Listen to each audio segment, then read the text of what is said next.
గుజరాత్ లో భారీగా అక్రమ బంగారాన్ని సీజ్ చేశారు అధికారులు. గుజరాత్ ఏటీఎస్ అలాగే డిఆర్ఐ జాయింట్ ఆపరేషన్ చేపట్టాయి. అహ్మదాబాద్ ఫ్లాట్ లో 107 కేజీల బంగారాన్ని పట్టుకున్నారు. విదేశాల నుంచి ఈ బంగారాన్ని అక్రమంగా తరలించినట్టుగా గుర్తించారు. గుజరాత్ రాజధాని అహ్మదాబాద్ లో భారీగా బంగారం పట్టుబడింది. గుజరాత్ ఏటీఎస్ పోలీసులు డిఆర్ఐ అధికారుల జాయింట్ ఆపరేషన్ లో ఒక ఇంట్లో దాదాపు 107 కేజీల బంగారాన్ని సీజ్ చేశారు. ఆ బంగారానికి సంబంధించిన విజువల్స్ ని మనం చూస్తూ ఉన్నాము. మార్కెట్లో దీని విలువ దాదాపు 100 కోట్ల రూపాయలు ఉంటుంది అని అంచనా వేస్తూ ఉన్నారు. బంగారం అక్రమ రవాణాపై ఇటీవల పోలీసులకు నిఘా వర్గాల నుంచి సమాచారం వచ్చింది.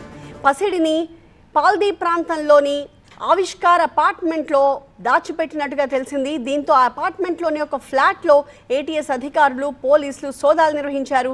దీంతో భారీగా ఈ బంగారం అంతా బయటపడింది. ఆ ఇంట్లో 88 కేజీల బంగారు కడ్డీలు, 19.66 కిలోల కౌశిక్, నేను పార్ట్నర్షిప్ ఫర్మ్ స్టార్ట్ చేయడం బెస్టా, ప్రైవేట్ లిమిటెడ్ కంపెనీ స్టార్ట్ చేయడం బెస్టా? ఎందుకు అంత కన్ఫ్యూజన్?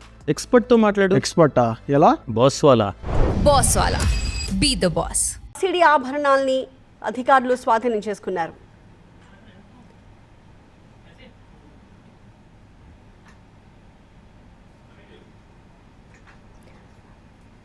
ఆ ఫ్లాట్ గాంధీనగర్లోని కలోల్కి చెందిన ఒక వ్యక్తి పేరు మీద ఉందని, మహేంద్ర షా అనే స్టాక్ మార్కెట్ ఆపరేటర్కి అద్దెకిచ్చాడని పోలీసుల ప్రాథమిక విచారణలో తేలింది.